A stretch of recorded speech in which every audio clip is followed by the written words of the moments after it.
I'm going to ask the first person to come up, and this is a friend of mine, Monique Martens. Will you please give her a round of applause?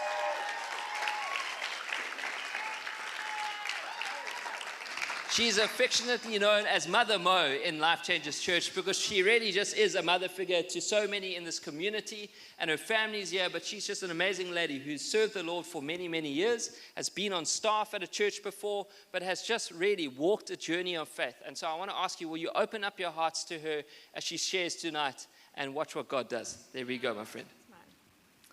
Okay, thank you, everybody. My 7 minutes. Okay, so in spending time reading through 1 and 2 Samuel for these past few months and, trying to learn how to just seek God and pursue God even more, I became quite fascinated by the life of Saul. So Saul was chosen to be king. He had a great future. God had a great plan for him, a great future ahead. But he had a couple of character weaknesses, character flaws, and Saul's life didn't end quite as well as what it should have. And that got me thinking that I probably have a few of these similar character flaws that Saul did. So it definitely was a bit of an eye-opener. So I'm going to talk about don't be a Saul. And I have 3 points because I've been coming here for years and there's always 3 points to every sermon. So the first point is, Saul was actually made this great man, chosen to be king, the first king ever. It was like a really, really awesome thing. And they actually planned this whole coronation, this whole party. All the VIPs were there. Everybody's lined up, ready to greet him. Everybody is there, excepting Saul. They can't find Saul. Eventually, they find him hiding in the storage room. So God had this massive plan for Saul, but Saul didn't show up. He went to hide. They had to drag him out there. And I realized I have done that so many times. Where God asks me to do something, say something, and it's, 100 reasons why I can't, or just a flat no. There's no ways I'm going to do that. But, so I'm not knocking Saul. It's just to actually learn from him. So God has a great plan for every single person. Every single person. God has a great plan for them. We do not know what our plan is. God does tell us in the Bible that He knows the plans for us. We have no idea. So it is a very scary thing. I don't know what is ahead of me, but God does say that His plan is good. It's good, it's for success, it's for a hope and a future. So that is God's job. The plan, the success, the hope, the future is God's job. My job is to show up, like Saul didn't show up. So don't be a Saul. Show up. When God calls, when He tells us to go do something or say something, do it, even if we are afraid. Then point number 2.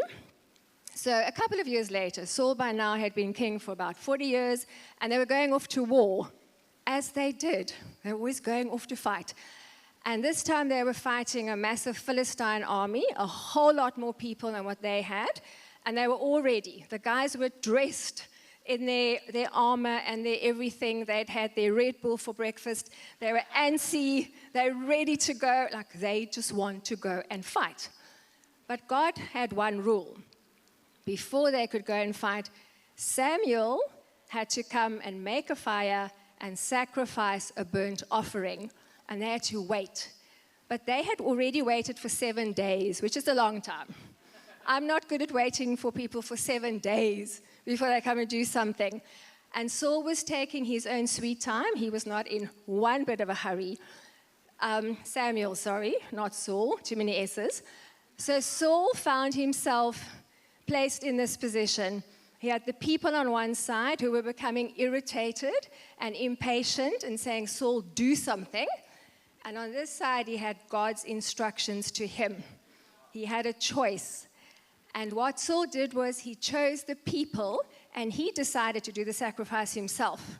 But he was not allowed to because he was not God's chosen person to do that.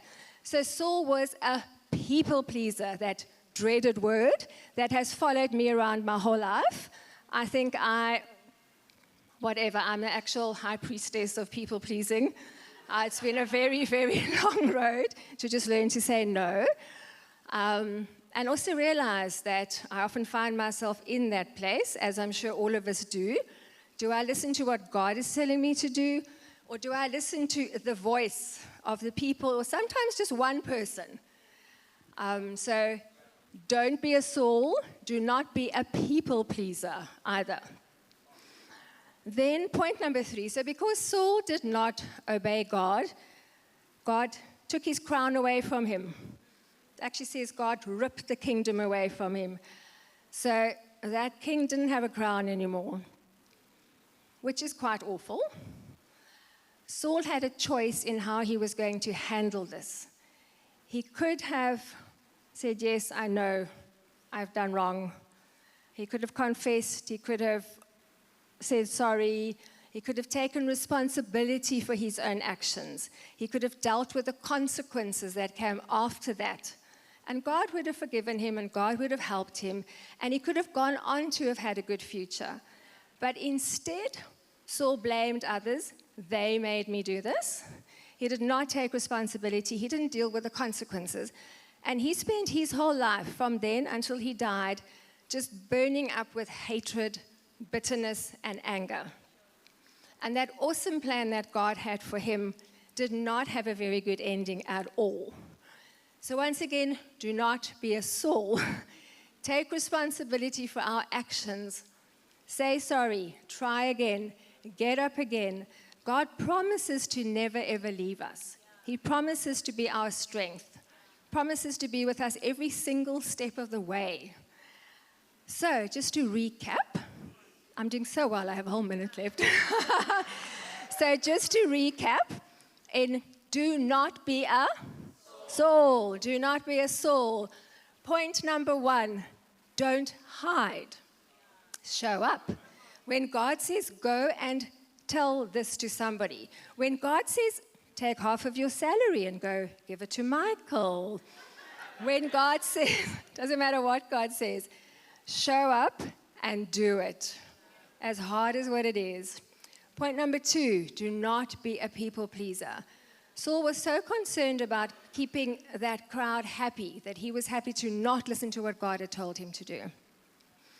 And number 3, if you mess up, like we're all going to all the time, own it. Stand up, fix it, take responsibility, and carry on moving. Thank you.